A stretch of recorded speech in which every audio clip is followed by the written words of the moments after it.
Halo, bertemu lagi dengan saya Burniadi Mubala.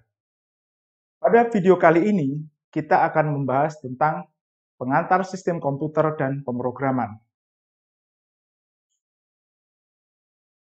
Pada dasarnya, komponen dari sistem komputer ada tiga, yaitu hardware atau perangkat keras, software atau perangkat lunak, dan manusia pengguna.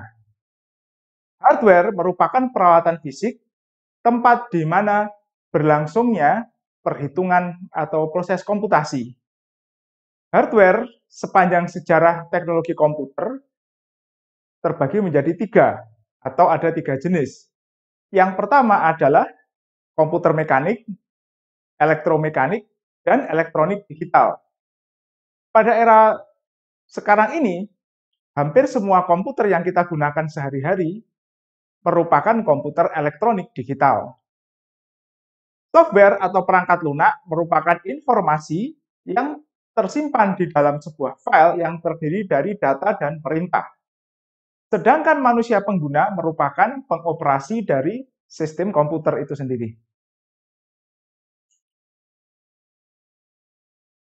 Nah, komponen sistem komputer tadi dapat kita gambarkan dalam lapisan-lapisan. Lapisan yang paling dalam dari sistem komputer disebut sebagai hardware. Lalu lapisan di atasnya adalah software. Dan kemudian lapisan ini, hardware dan software, berinteraksi dengan manusia pengguna. Lapisan software sendiri terdiri dari beberapa sub lapisan. Yang pertama adalah sistem BIOS atau Basic Input and Output System. Di atas sistem BIOS bekerja operating system atau sistem operasi. Sistem operasi inilah yang sering kita temui atau yang berinteraksi dengan kita secara grafis. Seperti misalkan Windows, atau Linux, atau Unix, ataupun Android. Lalu kemudian di atas sistem operasi terdapat perangkat lunak yang digunakan untuk membuat atau menciptakan perangkat lunak yang lain. Ada interpreter, compiler, dan assembler. Lalu kemudian di atasnya adalah program aplikasi. Program aplikasi inilah yang kemudian berinteraksi dengan kita sebagai pengguna dan kita gunakan untuk mengerjakan tugas-tugas tertentu. BIOS atau Basic Input and Output System merupakan kumpulan driver yang ditanam di dalam chip. BIOS berfungsi untuk menginisiasi berbagai peripheral atau berbagai perangkat keras yang terhubung dengan sistem komputer, seperti monitor, keyboard, mouse, dan hard disk ketika komputer dinyalakan. Lalu kemudian, BIOS juga berfungsi untuk memuat operating system ke dalam memori. Proses pemuatan ini sering kita sebut dengan booting, yang merupakan singkatan dari bootstrapping.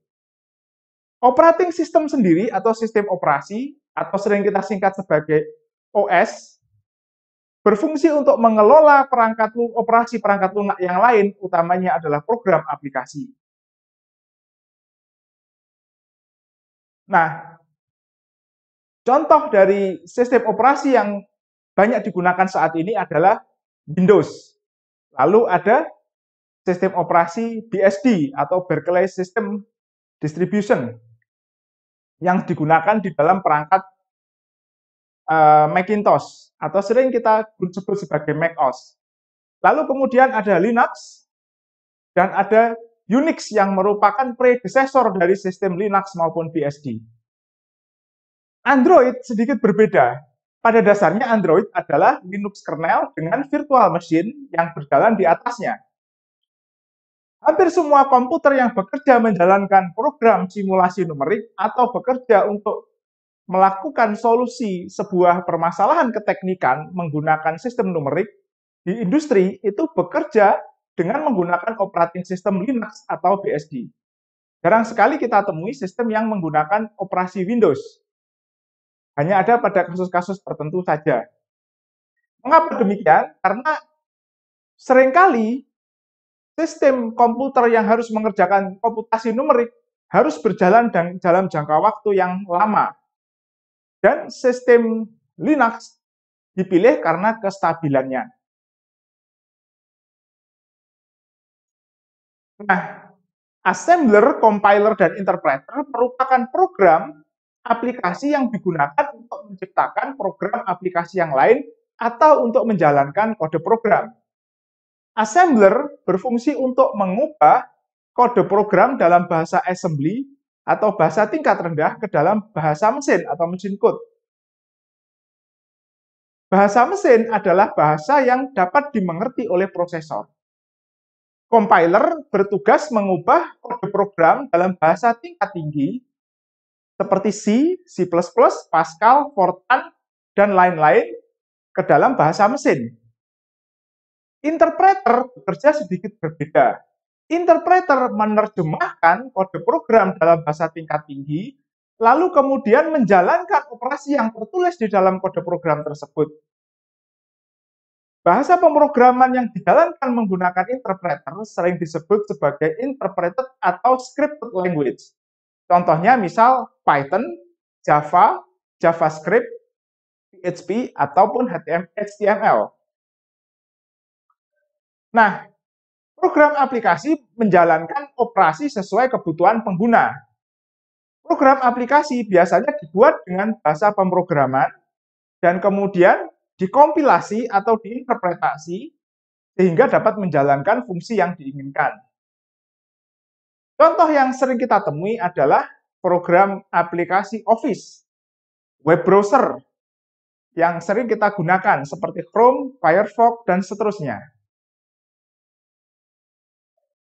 Nah, hardware atau perangkat keras dari sistem komputer dapat kita bagi berdasarkan fungsi atau struktur. Berdasarkan fungsi, sebenarnya sistem komputer itu sederhana karena hanya menjalankan 4 fungsi saja. Yang pertama adalah fungsi pemrosesan data, lalu fungsi penyimpanan data, fungsi pemindahan data, dan fungsi pengendalian operasi. Secara struktur, sistem komputer dapat kita bagi menjadi 4. Yang pertama adalah memory unit, lalu arithmetic logic unit yang melakukan perhitungan dan proses komputasi, lalu kemudian input-output unit yang bertugas mentransfer data, lalu ada bus. Bus ini merupakan jalur yang digunakan untuk memindahkan data. Ini adalah diagram blok dari sistem komputer yang sederhana. Di pojok kiri, kita melihat ini adalah input yang merupakan bagian dari input-output system. Di sebelah kanan ada output, lalu ini adalah memory unit, lalu di bawah ini adalah arithmetic and logic unit, lalu di sini adalah control unit. Nah, pada CPU atau pada sistem komputer modern, ALU dan control unit itu digabungkan ke dalam sebuah chip yang disebut dengan CPU. Garis putih mewakili jalur data atau alamat memori. Sedangkan garis putih putus-putus mewakili jalur kontrol. Kalau kita lihat, dari input terdapat jalur pemindahan data ke memori, lalu ada jalur pemindahan data ke output. Lalu dari memori ada jalur pemindahan data ke arithmetic logic unit. Dari memori ada juga jalur pemindahan data ke kontrol. Sedangkan dari kontrol unit ada jalur pengendalian ke semua unit yang lain. Nah, memory unit itu berfungsi untuk menjalankan fungsi penyimpanan data. Memory unit pada sebuah sistem komputer biasanya terdiri dari main memory atau yang kita sebut RAM, random access memory. Lalu ada yang dinamakan dengan secondary memory. Lalu ada juga cache memory. Main memory memiliki kecepatan yang cukup tinggi dalam memindahkan data, namun hanya mampu menyimpan data selama sistem komputer bekerja atau menyala. Secondary memory seperti hard disk, flash disk, SSD, DVD, CD, dan lain-lain bekerja memindahkan data lebih lambat daripada main memory. Akan tetapi, secondary memory mampu menyimpan data bahkan setelah sistem komputer dimatikan. Cache memory merupakan memori khusus yang berada satu chip dengan CPU yang kecepatan pemindahan datanya lebih cepat bahkan dari main memory, namun memiliki kapasitas yang sangat terbatas. Fungsi cache memory adalah menjembatani transfer data antara main memory dengan ALU atau CPU. Nah, pada dasarnya hampir semua CPU modern yang kita gunakan dalam sistem komputer kita mengikuti desain yang dibuat oleh John von Neumann ketika beliau mendesain dan membuat komputer untuk IAS atau Institute of Advanced Studies di Princeton, Amerika. Pada dasarnya, CPU modern menggabungkan ALU, control unit, dan cache memory dalam satu chip, yang kemudian disebut sebagai CPU atau Central Processing Unit. Ini adalah diagram blok sederhana dari sebuah CPU. Di bagian atas yang dibatasi dengan garis putus-putus dan berwarna biru merupakan ALU. Yang di bawah ini dibatasi dengan kotak atau persegi berwarna biru dan bergaris putus-putus merupakan control unit. Di sebelah kiri jauh sana ada memori, main memory. Lalu kemudian ini adalah input-output unit.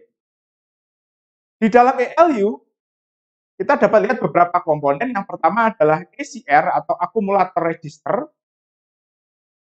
Lalu di sini ada MQR, multiply quotient register.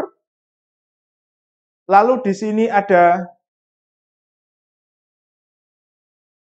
arithmetic logic circuit. Lalu di sini ada MBR, memory buffer register. Lalu di control unit ada program counter PC. Lalu kemudian ada instruction buffer register. Lalu ada instruction register. Lalu ada MER atau memory address register. Register pada dasarnya merupakan penyimpan data dan penyimpan alamat memori yang menjadi satu unit dengan ALU atau satu unit dengan control unit. Nah, cara kerja sistem ini secara sederhana dapat kita deskripsikan sebagai berikut. Ketika satu siklus kerja dimulai, control unit akan memuat perintah dari IBR ke IR. Alamat memori berisi perintah disimpan di dalam MER. Jadi, control unit memuat perintah ke IR dan ke MER. Jika perintah tidak ditemukan dari IBR atau di IBR, control unit akan membaca alamat memori perintah dari PC lalu memuat ke MER. Jadi jika perintahnya tidak ditemukan di sini, maka control unit akan membaca memori yang ada di paling kanan. Lalu kemudian setelah perintah dimuat ke instruction register, control unit kemudian mengirim sinyal ke ALU agar menjalankan perintah di IR. Jadi, setelah perintah dimuat di sini, maka control unit akan mengirim sinyal ke ALU agar perintah ini dijalankan.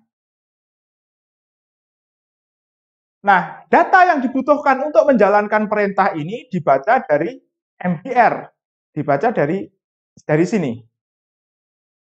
Nah, jika hasil operasi yang dilakukan di arithmetic logic unit ini nanti atau arithmetic logic circuit ini masih dibutuhkan untuk operasi selanjutnya, maka data tersebut akan disimpan di ACR atau MPR. Apabila data tersebut tidak dibutuhkan lagi atau bisa disimpan, maka data dikirimkan kembali ke MBR.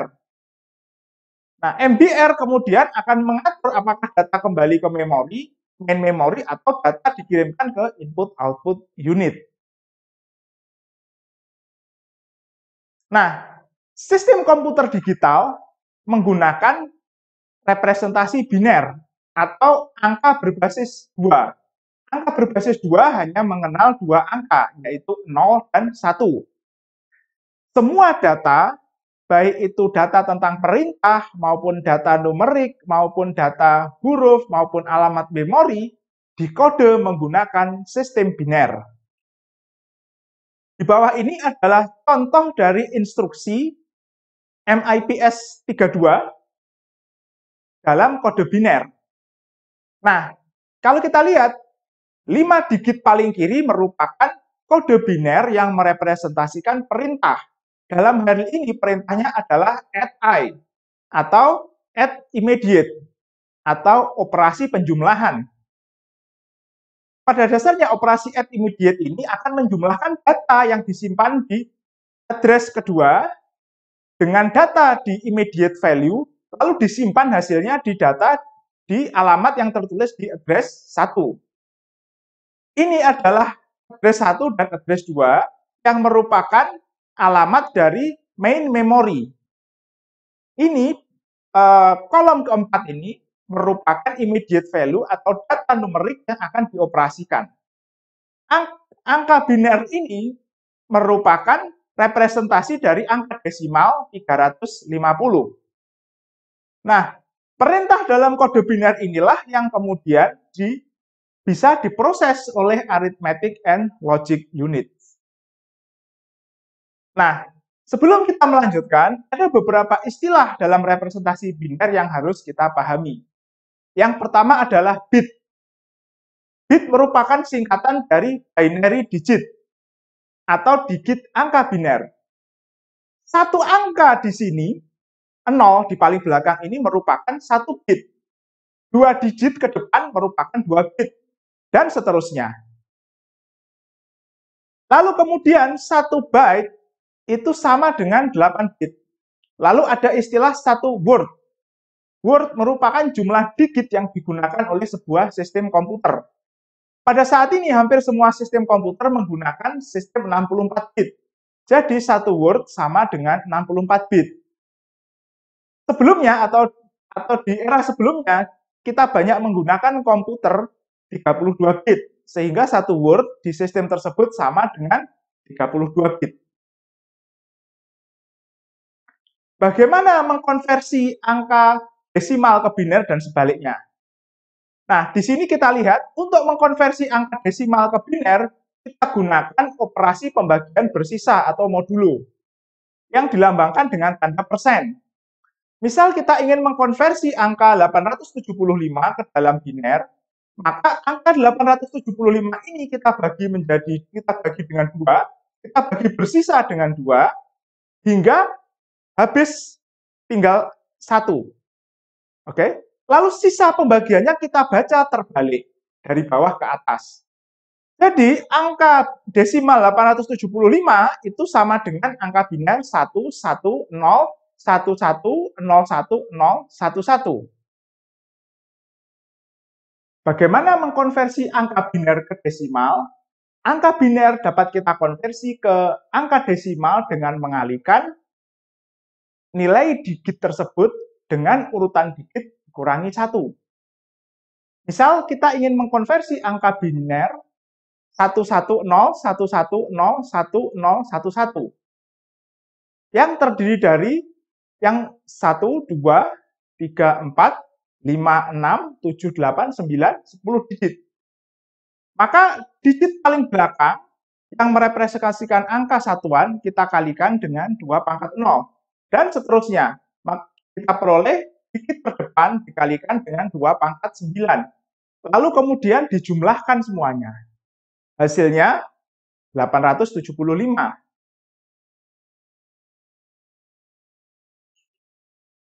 Nah, bagaimana kita merepresentasikan bilangan bulat di dalam sistem komputer? Ada beberapa teknik. Yang pertama disebut sebagai teknik fixed point representation atau representasi titik tetap. Jadi kita gunakan sejumlah digit angka sesuai dengan word yang digunakan oleh sistem komputer tersebut. Digit pertama biasanya digunakan untuk melambangkan tanda. Simbol negatif dilambangkan dengan angka 1, simbol positif dilambangkan dengan angka 0. Jadi di sini ketika digit terdepannya ini sama dengan 1, maka angka ini adalah minus 1. Angka kedua ini adalah plus 0, angka ketiga adalah minus 0. Mengapa ada 2 0? Inilah kekurangan dari teknik phase point representation. Karena digit pertama digunakan sebagai representasi tanda positif atau negatif, maka kita jadi mengenal ada minus 0 dan positif 0. Padahal di dalam sistem matematika, sistem bilangan matematika, hanya ada satu angka 0. Nah, jangkauan representasi dari fixed point representation itu adalah dari minus 2 pangkat n-1 hingga plus 2 pangkat n-1, di mana n adalah jumlah digit. Jadi, untuk sistem 8 digit seperti ini, jangkauan yang bisa direpresentasikan adalah dari minus 255 hingga plus 255. Ada beberapa teknik representasi lain, seperti sign magnitude representation, sign one complement representation, dan lain-lain. Namun, teknik ini tidak akan kita bahas di dalam kuliah ini. Nah, bagaimana representasi bilangan real? Pada dasarnya, sistem komputer tidak dapat merepresentasikan bilangan real, karena sistem komputer menggunakan sistem digital. Namun demikian, ada teknik yang bisa digunakan untuk merepresentasikan bilangan real. Teknik ini disebut dengan floating point representation. Sebagai contoh, kita ingin merepresentasikan angka plus 786,231. Angka ini dapat kita tulis sebagai plus 786,231 kali 10 pangkat min 3. Kalau kita perhatikan, maka angka di depan ini merupakan angka bilangan bulat atau integer. Dan angka di pangkat merupakan angka bilangan bulat juga. Dengan demikian, kita bisa menggunakan atau bisa merepresentasikan angka ini di dalam sistem komputer. Karena baik angka di depan ini yang disebut sebagai mantisa maupun pangkat yang disebut sebagai eksponen merupakan bilangan bulat. Sedangkan tanda plus sama seperti representasi fixed point, kita representasikan dengan bit per depan. Jadi angka positif direpresentasikan dengan angka 0. Lalu angka mantisanya 786231 dapat kita convert ke atau kita ubah ke representasi biner. Lalu kemudian eksponennya juga sama. Bit terdepannya digunakan sebagai representasi tanda dari eksponen. Tanda negatif representasinya angka 1. Lalu bit selanjutnya kita gunakan untuk merepresentasikan angka eksponen, yaitu 3. Dalam hal ini direpresentasikan dengan angka 101.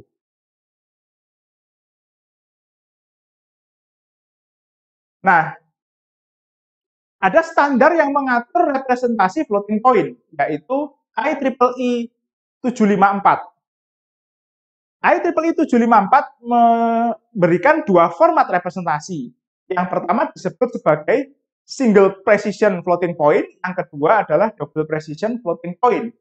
Single precision floating point terdiri dari 32 bit angka, sedangkan double precision terdiri dari 64 bit angka.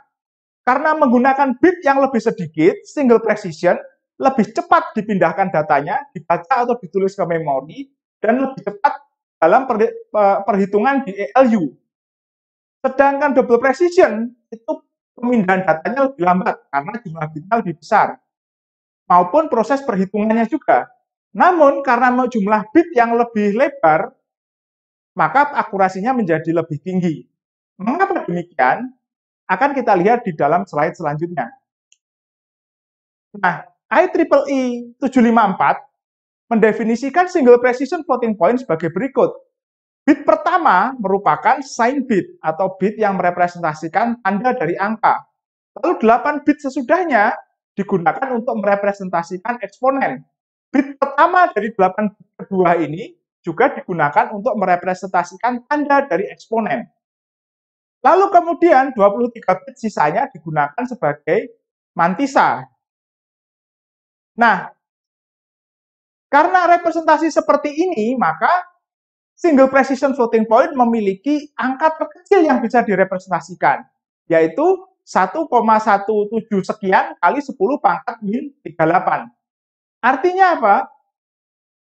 Single precision floating point tidak mampu merepresentasikan angka yang lebih kecil dari ini. Misal kita punya angka 1,16 kali 10 pangkat min 38, maka angka ini tidak bisa direpresentasikan.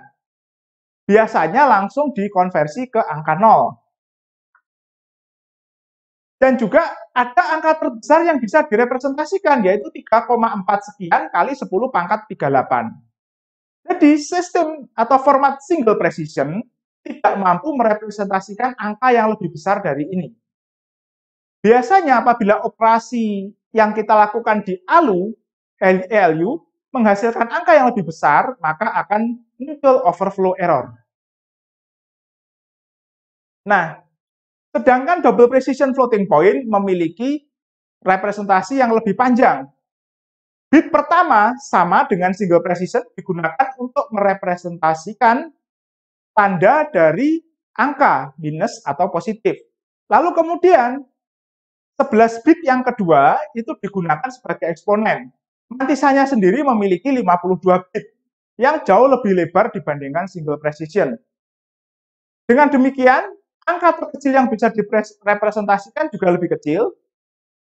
Double precision mampu merepresentasikan angka hingga 2,2 sekian kali 10 pangkat min 308. Sedangkan angka terbesar yang bisa direpresentasikan adalah 1,79 sekian kali 10 pangkat 308. Nah, seperti yang saya uraikan sedikit tadi di depan, sistem floating point memiliki kelemahan. Pertama, terdapat angka terbesar dan terkecil. Lalu, sistem floating point tidak dapat merepresentasikan angka yang lebih kecil dari angka terkecil. Angka yang lebih kecil dari angka terkecil akan dibulatkan ke 0. Floating point juga tidak dapat merepresentasikan angka yang lebih besar dari angka maksimum. Operasi yang menghasilkan angka lebih besar daripada angka terbesar akan menghasilkan overflow error. Nah, mari kita diskusikan tentang program dan pemrograman. Pada dasarnya, komputer baru berguna apabila kita bisa memprogram. Program adalah sekumpulan instruksi yang tersimpan di dalam file untuk menuntun komputer melakukan suatu tugas tertentu. Program sendiri merupakan implementasi dari algoritma dalam suatu bahasa pemrograman. Algoritma adalah serangkaian langkah-langkah terperinci dan sistematis untuk menyelesaikan sebuah permasalahan atau mengerjakan suatu tugas. Kata algoritma merupakan latinisasi dari nama seorang ilmuwan muslim bernama Al-Khwarizmi. Ketika bukunya yang berjudul Al-Jabru wal Muqabalah diterjemahkan ke dalam bahasa Latin, nama pengarang ditulis menjadi algoritmus dari Al-Khwarizmi. Kata algoritmus ini kemudian berubah menjadi kata algoritma, lalu diterjemahkan kembali ke dalam bahasa Indonesia menjadi algoritma. Bahasa pemrograman sendiri yang bisa kita gunakan untuk menyusun sebuah program dapat kita klasifikasikan. Yang pertama berdasarkan kedekatan dengan bahasa mesin atau kedekatan dengan bahasa manusia.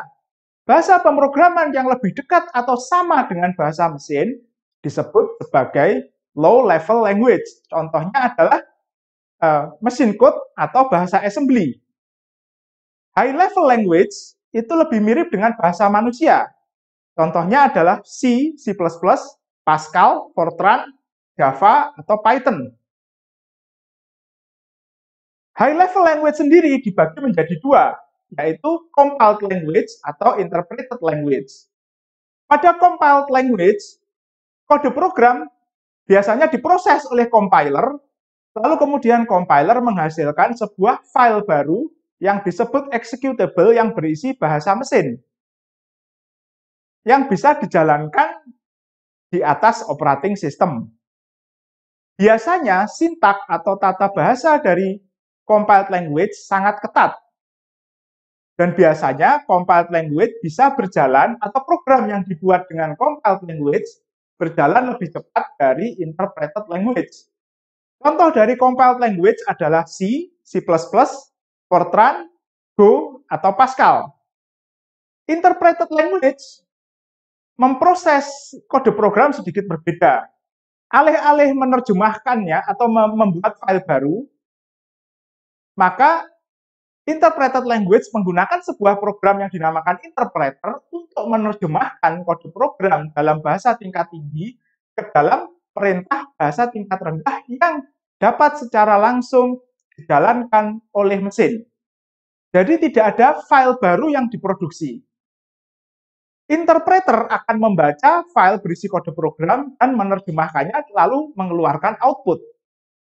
Biasanya, sintak atau tata bahasanya lebih longgar.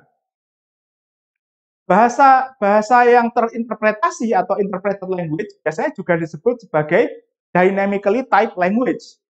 Keuntungan dari bahasa interpreted ini lebih mudah dipelajari daripada bahasa yang compiled. Relatif lebih mudah dipelajari.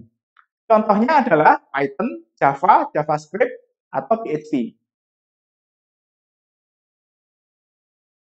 Selesai. Sampai jumpa di video selanjutnya.